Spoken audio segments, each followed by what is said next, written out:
All right, students, what's going on? Welcome to another Star daily live stream. Hopefully, you guys are hanging in there. Middle semester is always a little tough, huh? So, hopefully, school's not going too bad for you today. But yeah, guys, hope you guys, like I said, are hanging in there. Today, we're going to talk about some interesting topics. I think more than we have. It kind of piggybacks off for those that saw the MIT video. We're going to talk a little bit more about that and what that looks like, and hopefully give you guys some insights again into what I guess what the college process looks like more than anything, and why these tests are still important, and just some things that we found.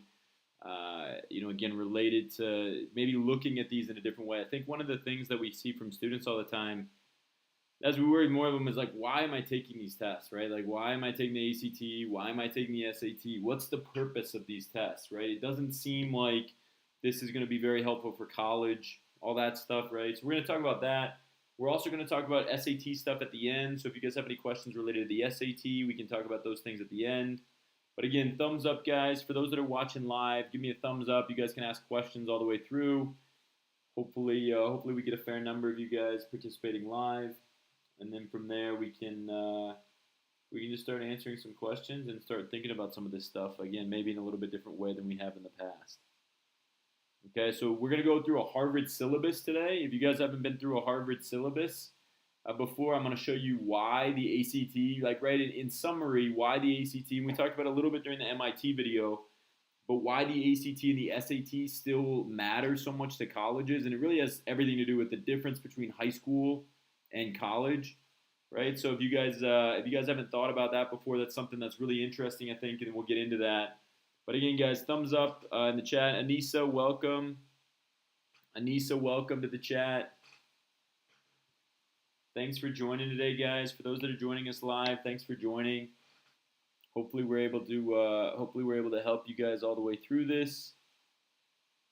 And again, we can keep it rolling here, right? Couple things here. So a couple things that I want to discuss, that I want to talk about. See here.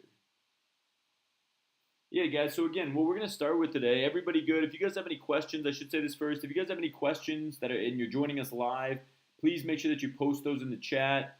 If you like what you're hearing, but you don't necessarily want to communicate in any way, don't want to talk, just give us a thumbs up below the video, and that will let me know that you guys are enjoying the content. Definitely subscribe to the channel if you haven't already, especially, again, if you like the content. And then we do have a membership program. If you click that join button below the video, you guys can check that out, and maybe that's of interest to some of you, but again, we'll go through that. So the first thing, though, guys, again, hopefully you guys can do that. Throw us a thumbs up or a question. If you guys have any questions while you're watching the live stream, you can post those in the live chat on the right. If you're not watching this live, if you're watching this as a recording, please make sure that you guys aren't not scared of posting below the video. And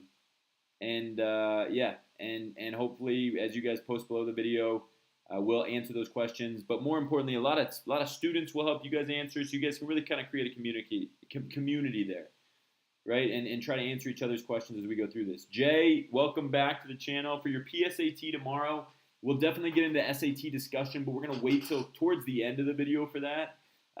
So Jay, welcome back to the chat. It's been a while since we've been doing these, but Jay was a regular when we were doing these a lot in the spring, so welcome back. And yeah, again, we'll talk a little bit about SAT, PSAT testing towards the end. The good news about the PSAT, for those that haven't taken the PSAT 10 or National Merit before, the reading section's considerably easier on the PSAT 10 or National Merit than it is on the regular SAT. That's the one section, actually, that's the hardest on the SAT, in my opinion, and they make it a lot easier on the PSAT. So that's again, a pretty big advantage for those that are looking for National Merit or kind of thinking about the PSAT as you take it in October. Jay, hopefully that makes sense. And again, we'll talk more about that towards the end of the live stream if you want to check back in, or if you want to just participate. Otherwise, we're going to have some pretty interesting topics for today, particularly on Harvard classes. We're going to look at a Harvard class syllabus. And I'm just going to talk you guys through a little bit why, again, going back to our discussion about MIT stuff, why I would think that these would still be important tests. So cool, guys. Thumbs up one more time. Thumbs up either below the video. If you're participating live, just thumbs up in the chat so you guys are ready to go, good to go. Great, Jay. Just saw you comment your comments there. Okay, so first and foremost, guys, I just pulled a Harvard syllabus off the internet. If you guys are interested in that syllabus, okay, this is just I just typed in Harvard class syllabus. It is a legitimate syllabus. The link that you'll see in the chat below, I just typed in Harvard class syllabus. The link you'll see is from harvard.edu. So this is a legitimate Harvard classroom syllabus. And as we go through this, again, I think the most important thing as we look through this is to see that there's a pretty significant difference between this syllabus and what you see in high school. Everything, if you guys have watched any of our SAT and ACT videos before, you know that my number one thing is understanding the format of anything, right? If you understand the format of anything, you're going to be better prepared for whatever that is because you're going to understand what's going on, whether that be a mental test, a physical test, just a procedural thing, like if you're, how this is going to work when you graduate from high school, what's the high school graduation going to look like? All of those things will help if you know the format, okay? That's a very, very overlooked aspect, is just trying to understand why something is happening. And again, that's kind of what we're trying to get at with this stream today, is answering this question about why these tests are still important. Why did MIT all of a sudden go back to requiring this test? And why, after seeing these national test scores, which we'll get through as well, why this is still very, very important for colleges. And it's pretty straightforward. If you look at any syllabus, so this is a 201 class, right? So it's second level. Usually they have like 101. Econ 101 is like a general ed class, right? So this is a 201 class from Harvard that we're looking at here. And I've just immediately scrolled down. I really don't care about the content, right? But the majority of these classes are going to have the exact same grading scale or roughly the same grading scale. And the key to the whole thing, right, and understanding this is how different this grading scale is from anything that you guys are seeing in high school and why these are so important. So if you guys look at this, right, and we'll get into, if you don't, the first and foremost, right, the first thing that you guys want to take a look at, I'm not exactly sure what this final exercise is going to look, but if you add up all of these, right, if you add up all of these grades, okay, you're going to see that that's going to add up to 100% of your overall grade. The biggest thing, and you guys may have heard this before, but does everybody see, thumbs up here, if you see that 60% of a Harvard class, 60% of a Harvard class is made up of 3 very long tests. Your midterms are probably 2 hours, and your finals probably 3 hours. And the combination of those 3 grades, that's it. You could never show up to class and still have 60% of the course done if you show up on 3 days during the semester. That's a true statement. And what you'll know, if you want to compare this, right, and again, understanding the format, thumbs up, guys, if that makes sense, right? If you want to compare the format, isn't it true that you can take an AP test without taking the class? AP test without the class, isn't that true? It is true, right? You can take an AP test without taking the class. Now, obviously, that works for very, very, very few people, so don't come away with this thinking that that's going to be a good idea. But you can technically. And as I look more into this, guys, and as I think about this more, and having done this for now as long as I have, one of the things that I've started to realize is there seems to be a very distinct reason, and it's not surprising, right? Harvard isn't just deciding to do something just to do it, right? Or MIT or any of these incredible schools. There's a reason for why they're doing something. And as I think about it, this is very comparable to taking the AP exam if you didn't take the class. Right? Because did you know that on the AP physics exam, if you take the AP physics test, and this is by the way, the course that we're looking at here is a data science class it's a political science, data science class, looking at polling, so it's a statistics class in some ways as well. But if you take an AP physics test, did you guys know that you really only have to get 60% of the questions? You know that? You only have to get 60% of questions correct on the AP Physics exam to score a 5, roughly speaking. It might be a little bit higher or lower than that, but I think it's a 60%, right around that number. Thumbs up, guys. How many of you guys knew that? If you take the AP Physics test, it's graded on a scale that would reflect that you only have to get 60% of the questions right to get a 5, to essentially pass the class, pass the test with flying colors, right? With a huge above average score. Well, isn't that then pretty reflective in the idea that 60% of your grade in a college class is related to these tests? And we're going to expand upon that in a second, but that's pretty crazy. So that's 60%. But what you'll notice is that 10% of the class is problem sets. And if you read just below this, problem sets, 10%, will be assigned almost every week. This is a Harvard course, right, guys? We're breaking down the syllabus. For those who are just joining us, we're breaking down the syllabus for a Harvard class. You should plan to spend 6 to 8 hours per week on each problem set. So that's roughly an hour a day. That's pretty intense homework. And to a certain extent, it looks like you're going to be graded on certainly somewhat of a participation grade, right? You can still get a check minus, which sounds like you just didn't really do that much work. But again, it's beyond participation. So that means that the problem sets are beyond participation. And I don't know what this final exercise is, but I'm going to guess that it has something to do pretty significantly with being in class, right, and actually doing work. But if anything else, even if we don't take the final exercise, but I think we can, right, 85% of your grade, 85% is test, right, or test-like. I'd write that down at Harvard, right, what's the word, not test optional, test similar maybe, right, using a term, test similar. You guys see that? 85% of your grade. I would guarantee, and even in an AP class in high school, I'll guarantee that none of the classes that you guys have taken in high school are even close to 85% graded on tests or test similar, right? A very significant portion of a high school class, let's say it's maybe instead of 85%, right, this number might be closer to like 55% on tests. That's probably more like it for high school. Does everybody see the difference, the massive difference, right, between those two? 55% of your grade in high school is on testing, and 85% of your grade is on testing in college, right, or some testing equivalent. Testing equivalent is the word that I was looking for there, guys. Testing equivalent. That's crazy, though, right? That means that you have to change your methods 30%, right? 30% from high school to college in order to be, generally prepared for what that college class is going to give you. And again, when I think about this and trying to give you guys all some more perspective on this, the reason until colleges remove testing from the vast majority of their majors, and trust me, they're not going to do that. These ACT and SAT tests, particularly at high-level colleges or where scholarship opportunities are involved, or within a specific program like an engineering program, these tests are going to continue to be very, very, very important, right? The ACT and the SAT, they're going to be very important for college admissions. And if you haven't seen our college admission or our college video yet, I'll post that in the chat. But we talked a lot about MIT and why they're going back to this test requirement. College admissions and MIT test requirement. And part of the reason for that is because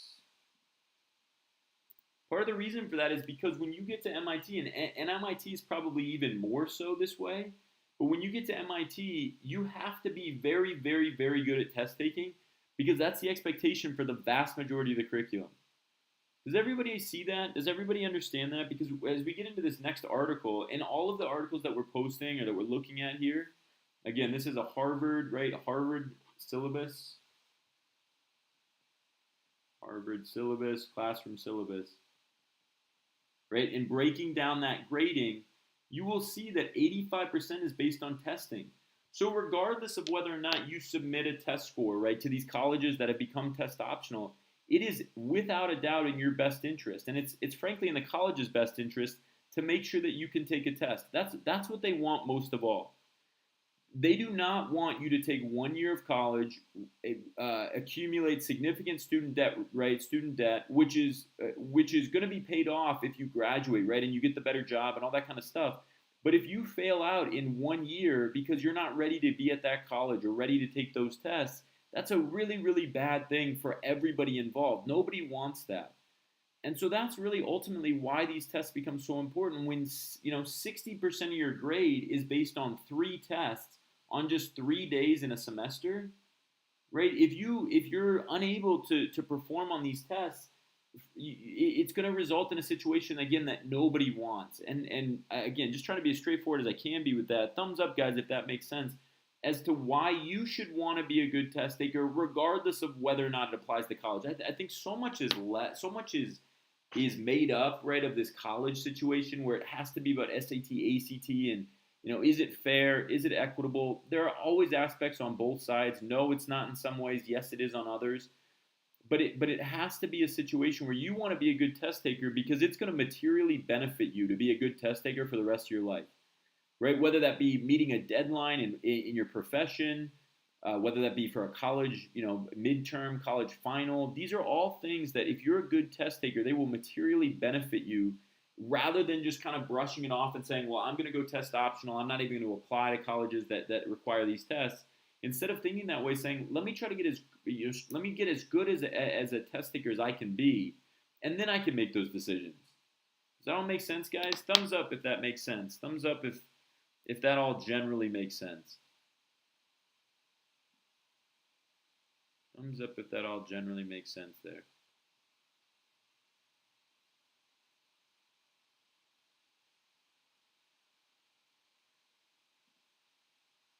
Anybody have any questions on that?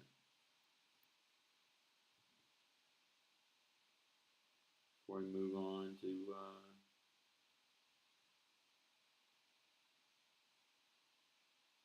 some next steps here, guys. Any questions on that? And again, all of this is going to be available in more individualized videos as well. But anybody have any questions related to these exams? Everybody feel decently comfortable? Okay, why this is still so important, what we're trying to accomplish, right? All those good things, why we want to be good test takers.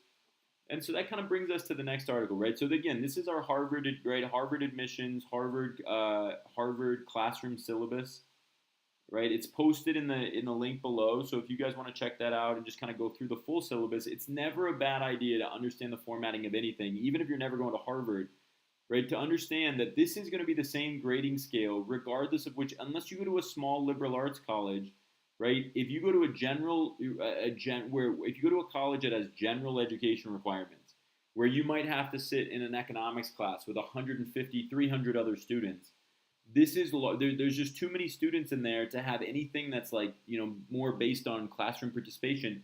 It's going to be so heavily weighted towards tests, as it is here. More than half the class is weighted towards 3 test days. And that's going to be very, very comparable in a lot of college classes, and that's why you have to be ready to go as a test taker. All right, and that brings me to this next point, right, is we have this other article that's also posted below that I just want to get into a little bit. Okay, but there was a recent article, this is from the AP, right, so all of this is the AP, and it says that ACT test scores dropped to lowest in 30 years in pandemic slide. So the lowest scores in 30 years came from the ACT. I think there's 2 things to bring this up, right? Colleges cannot be going up. You may have noticed this, but the middle 50% of certain colleges seems to be going way up. That is a data manipulation. Do not trust all of the statistics that Harvard put, or that not Harvard. Harvard probably does put all out because they don't need to manipulate anything. They have enough students that are applying that are so competitive and so good. So it's not Harvard, but there are a number of schools that it's very easy to manipulate data. Somebody put out a chat response a couple days ago for our MIT video that was like, one school is listing accepted students versus admitted students versus students who actually attend. So if a bunch of students apply to a school as a safety school and then they end up going to Harvard but they don't attend there, to say that all of them were admitted is great, but that means that student was really competitive, right? And to list those stats is not necessarily the same student that you're going to be actually competing with when you get to that school. So the reason I bring all this up is because if the ACT is saying that this is the lowest test scores in 30 years, when you see that all of these different colleges have a middle 50% score that's significantly higher or continues to trend up, take that always with a grain of salt. Don't let that be your reason for not applying to a school or for applying to school, whatever it may be. Don't let that be the reason. Does that make sense, guys? Thumbs up if that makes sense. Okay, but don't let that be the reason because, again, it's not to say that they're manipulating. I mean, they are manipulating it in their favor. They have to be competitive, right? So in some ways, it's understandable why they would do that. They're not lying technically, but it's skewing scores to seem like, oh, I can't apply to any schools ever because they're so strong, when in reality, that's not necessarily always the case, right, in terms of who's actually going to those schools. I want to mention again that this is not the case for Harvard. Harvard, I'm sure, they might manipulate some data because colleges tend to do that, unfortunately. But if anyone was not going to do it, it's probably Harvard and MIT because they are. But even Columbia, guys, if you want to know this, Columbia just came out with an article that one of their professors, one of their math professors, for the U.S. News and World Rankings, Columbia University just got kind of caught up in a scandal about manipulating data. So it's not, maybe it is Harvard, but even the top universities in the world get a sense of this stress for competition, and even the top schools in the world have been caught. If you want to look up the article, it was actually, oddly enough, one of the Columbia math professors, current math professors, that brought this up, and it's kind of a scandal in that way that they were basically inflating numbers to make themselves look better on world rankings for the colleges.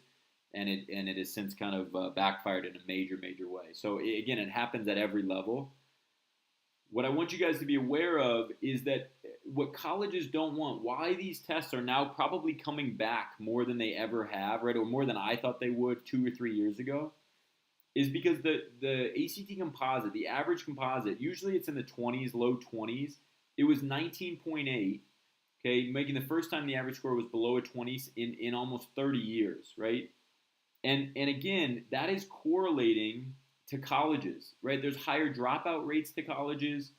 And I want to bring this up because the ACT is very, right, the number of students since 2018, 30%, it's declined 30% because require no universities, right? Generally, such have faced growing concerns that they're unfair, right? And there's always that question. But these are the only opportunities, guys, for you to see, again, high-quality data, right, where you're compared against other students. More importantly, though, you want to make sure that you realize the formatting of these admissions. So, yes, if a school claims that they're test optional, that's true in a lot of circumstances. That's largely not the case when it comes to scholarship opportunities as well as individual programs, right? So we used the example from Georgetown that 90% of their admitted students had submitted a test score.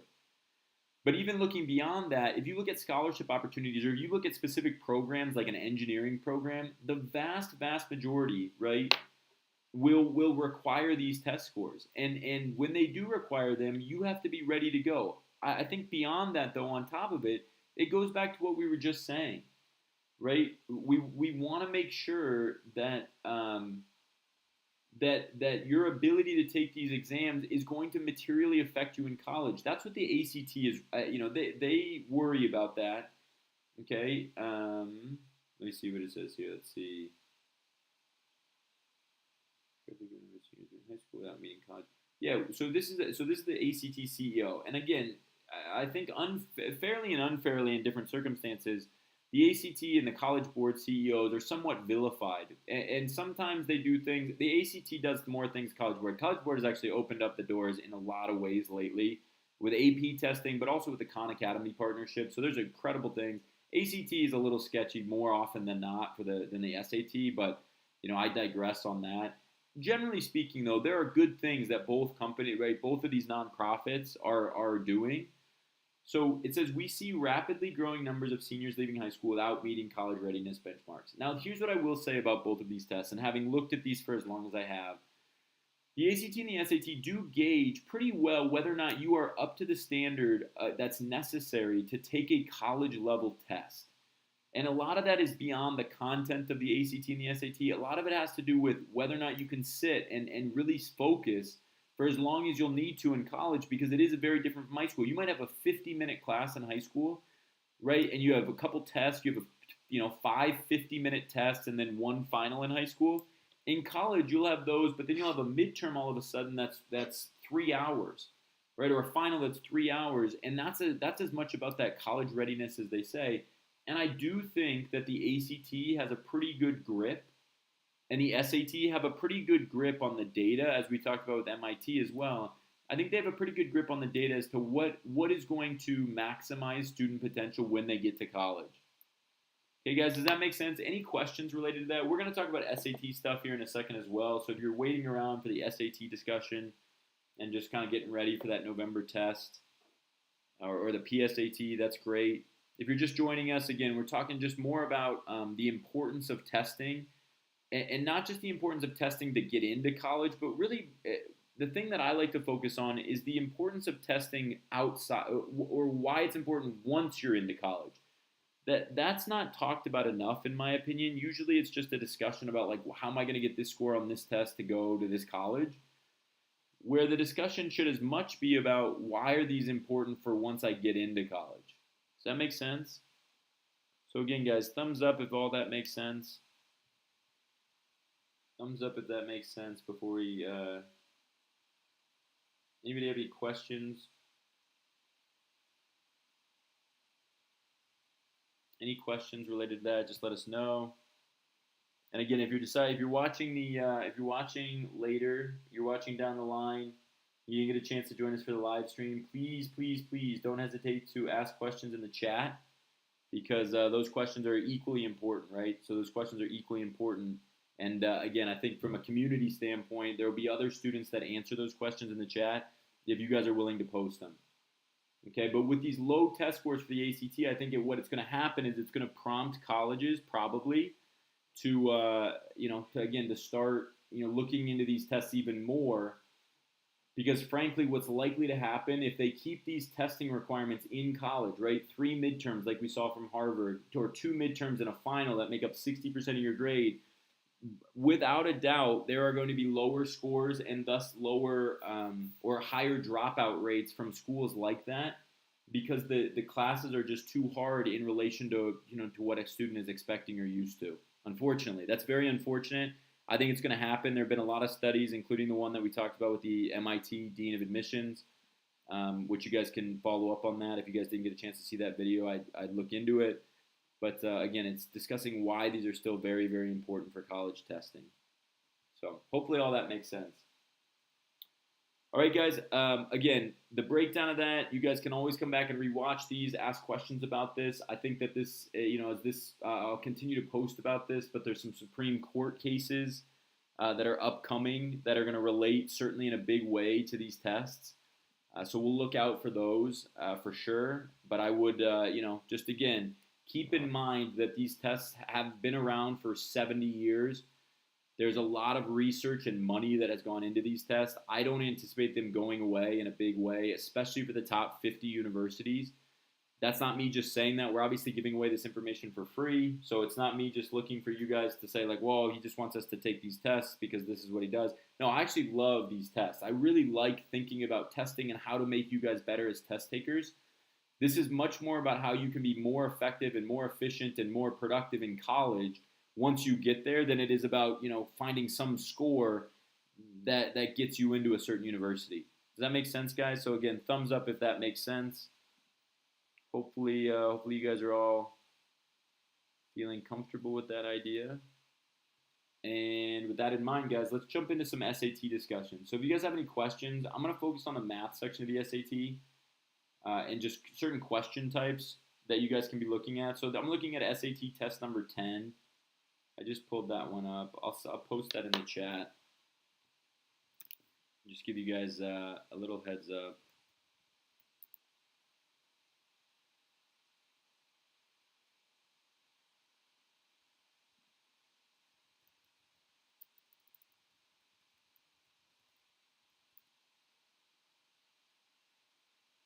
I'm going to give you guys a quick tip on what I think can be really, really effective.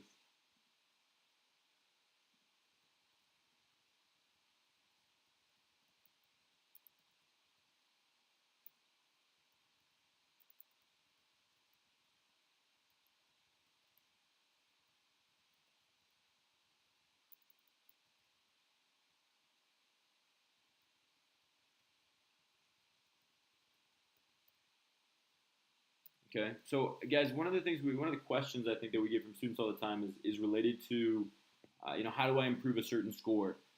This is the math no calculator section. Section 3 is always math no calculator for those that are just now getting interested in the SAT and prepping for it. So this is always going to be section 3, math no calculator.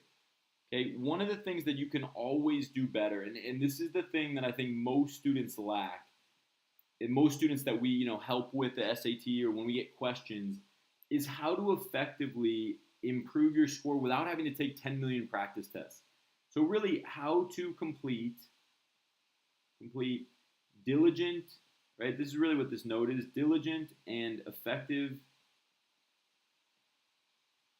SAT test corrections. Thumbs up, guys, if that makes sense. SAT test corrections. This works for the PSAT. It works for the ACT as well. But one of the things that if you guys have seen this in the past, right, this 3-pass method that we have, where I'm openly looking for the easiest question types on the test, right? Number 1 is a great example of this. I think one of the things that I would imagine you would find really helpful is to take an untimed math section or sections. Untimed math sections can be extremely effective in determining how you're going to perform on the overall test, and it can keep your nerves at a very, very low level. Effectively, it can make you a phenomenal test taker.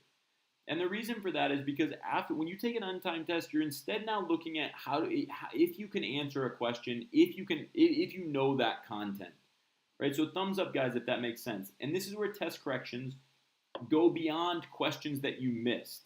So, for example, these questions are going to come up in a very similar way on the very next SAT. It says the value of z is defined in the equation above, right? So we're just going to solve for that. 2z plus 1 is equal to z.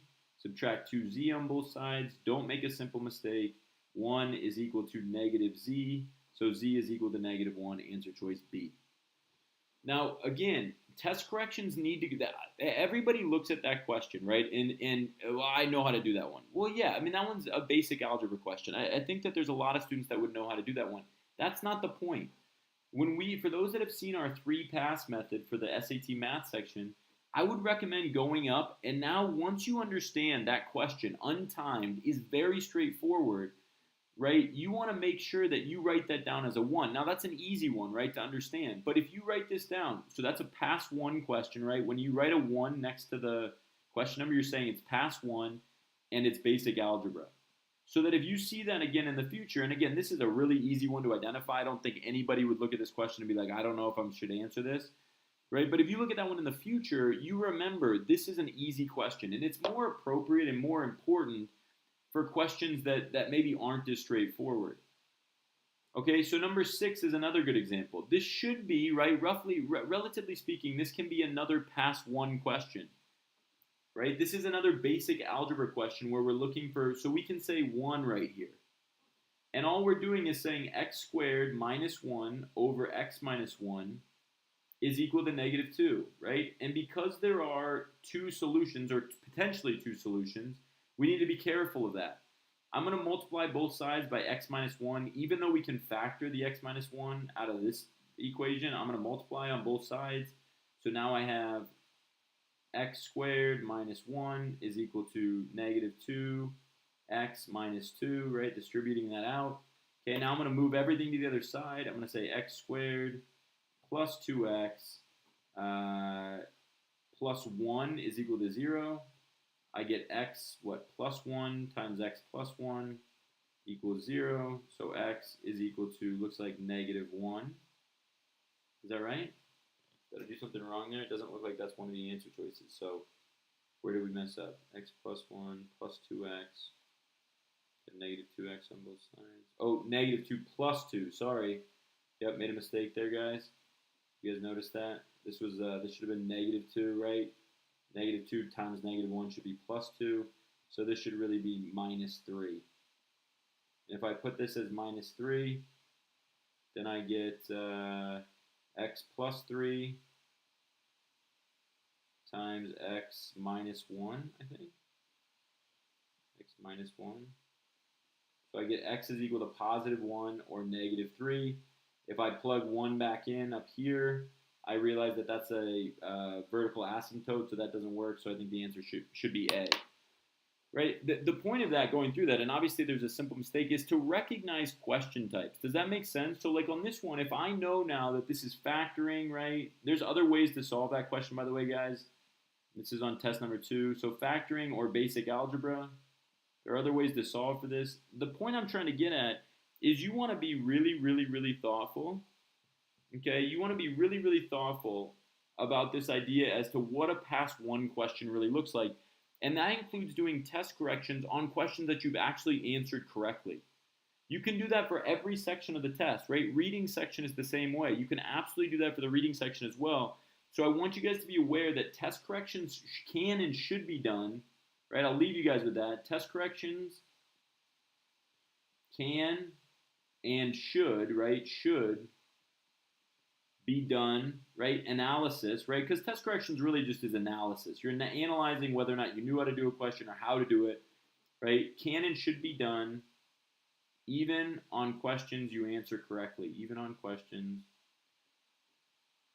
answered correctly. All right? Does that make sense, guys? So thumbs up if that all makes sense. Like I said, I'm going to try to keep it short tonight, today, wherever you guys are in the world, whenever you're watching this. But hopefully everything, all of that information makes sense. Hopefully you guys can take that and try to apply it, especially as it relates to the SAT. We'll be doing a lot of videos leading up to that November SAT, so if you're preparing for that, check out those videos. Make sure that you're staying tuned for those. But again, from the SAT perspective, right, or test-taking perspective, make sure that you are doing diligent test corrections. You are analyzing the format. Going back to what we talked about at the very beginning, you're analyzing the format. You're understanding the format. So you are very, very comfortable the moment that you sit down for the test. All right, guys, so I'll leave it there. Hopefully all that made sense. Hopefully you found it relatively interesting as it related to the breaking down the course syllabus and the grading for the Harvard class. If you have any questions, of course, always post below the videos. All of our teachers and tutors will be happy to respond, as well as other students, I'm sure. But otherwise, guys, have a great rest of your day wherever you are. If you're watching, again, if you're not watching the live stream and you want to ask questions after, don't hesitate to do that below. Otherwise, we will see you again for another Star Tutors live stream, and we hope you guys have a great rest of your day. Have a great week. Continue to work hard. Continue to prepare, and good things will happen as they always do. All right, guys, have a great rest of your day. Talk to you soon.